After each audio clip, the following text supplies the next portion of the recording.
Falar de Jorge de Sena é fácil,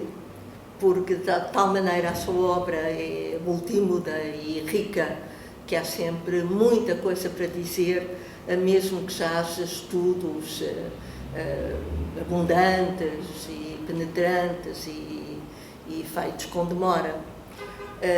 Mas quer o ensaio, quer a poesia, quer a ficção, quanto a mim, aguardam ainda, para além dos trabalhos de monta que tem havido sobre esta obra, aguardam ainda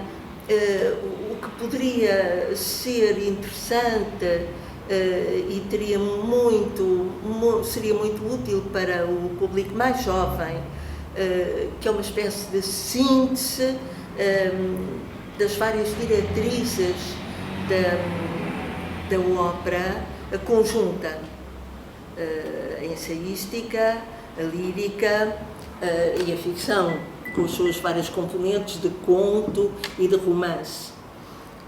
Espero que isso alguma vez aconteça, mas entretanto o mais importante é partir do trabalho já feito e verificar como a poesia de Jorge de Sena, sendo riquíssima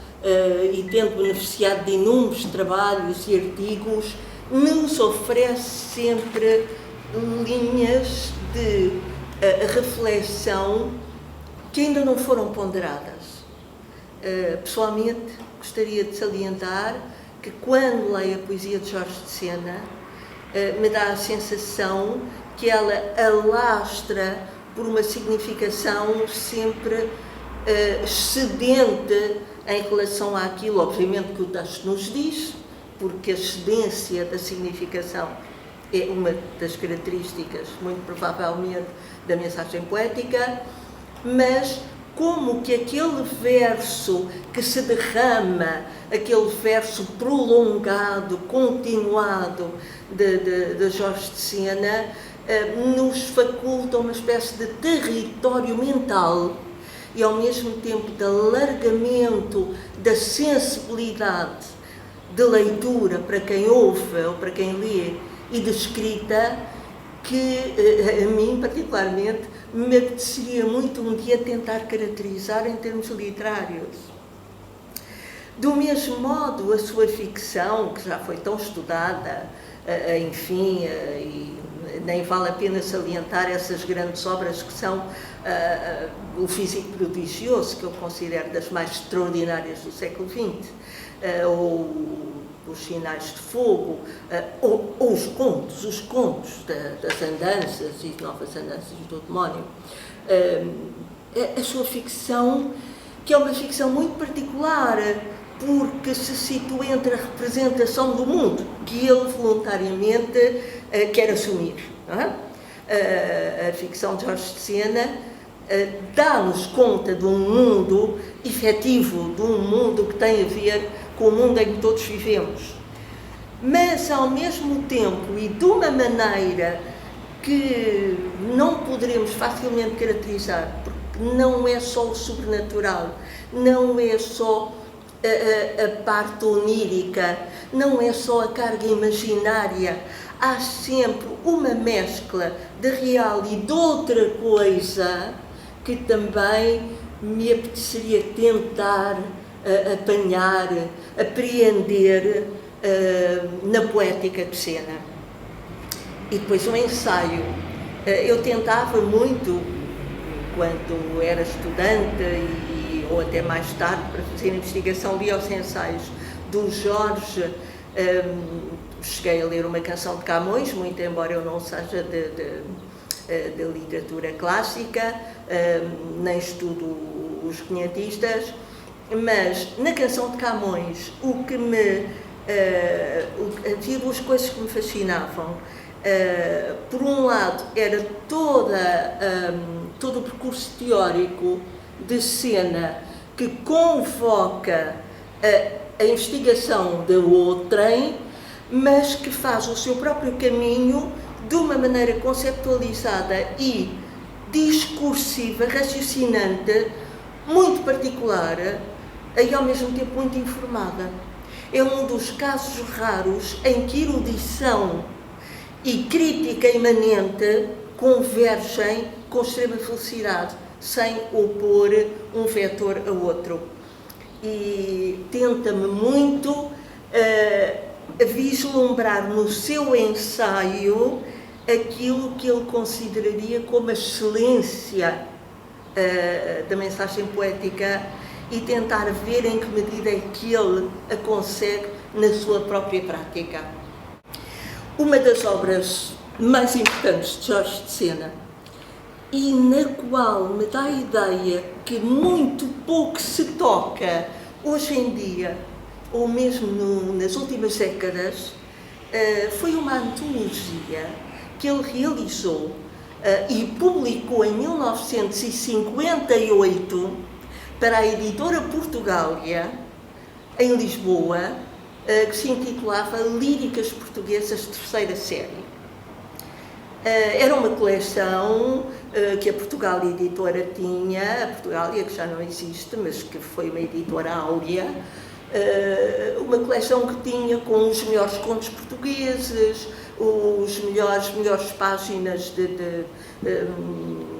paranéticas portuguesas, etc. E tinha então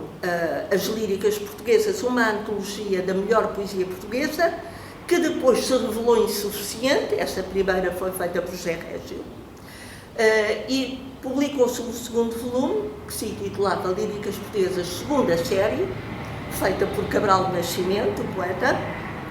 E há então uma terceira série que a editora pede a Jorge de Sena que organize com a poesia mais jovem e os poetas mais, mais vivos na altura, porque nos anos 50, início dos anos 50, as universidades e as editoras se interessavam sobretudo pelos autores seguros, portanto já prestigiados. E havia uma carência de interesse pelos vivos e em prol de atuação concreta. E Jorge de Sena faz uma obra perfeitamente extraordinária que as pessoas de agora não terão consciência de que ela teve uma importância fundamental na evolução do conhecimento da poesia em Portugal e na maneira como marcou a própria crítica e a própria teoria entre nós. Eu pertenço à geração, felizmente, que se educou na leitura da poesia portuguesa através das líricas portuguesas do Sena, como passámos a tratá-las. As líricas portuguesas era sempre a terceira série, que por sinal tinha 3 vezes mais volume que qualquer dos livros correspondentes anteriores. E o que é que Jorge de Sena faz? Reúne 7 ou 8 dezenas de poetas, 7 ou 8 dezenas, não sei bem agora o número, mas são 70 e tal, e sobre esses poetas lê-lhes a obra completa, faz uma seleção extraordinária de poemas de cada um deles para a sua antologia, e eu posso dizer extraordinária, porque mais tarde fui ler a obra dos poetas e verifico que realmente ele escolheu a nata do melhor que cada um tem. E o que é extraordinário é que, portanto, com essa nata dos poemas, ele guiava o leitor não só para um conhecimento, para o leitor apressado ou para o leitor apenas culto e que não é de letras, que fica com uma ideia da melhor poesia que há em Portugal, até 1958. Mas, por outro lado, chama a pessoa é um excelente guia para a leitura dos poetas que mais interessem a cada um de nós. Mas, além da antologia que ele faz uma introdução biográfica e crítica para cada um dos autores, seguríssima informação e com uma caracterização crítica notável, absolutamente notável. Ainda hoje, em relação a poetas menos conhecidos, ou que eu nunca estudei, quando eu quero uma informação segura, quando eu quero recordar determinada obra, é às líricas do Sena que eu vou. Mas mais ainda, essa antologia, que portanto tem os poemas mais belos de cada escritor, tem a filiação de todas as obras e tem uma introdução com muito peso, é precedida de um extensíssimo ensaio crítico que dá uma visão de conjunto, portanto, dos poetas, que são afinal quem? São poetas do século XX, que não tinham sido antologiados nos volumes anteriores, mas que são, no fundo, os grandes poetas mais recentes, dos últimos 20 anos, e os poetas mais secundários das décadas anteriores. Ora, se nós aceitarmos que a definição de poeta secundário é muito falível e que muitas vezes um poeta maior é o durante 10 anos ou 20 e que depois é um poeta que não teve muita emergência na altura, que vem ganhar fama e fulgor porque se estudou melhor,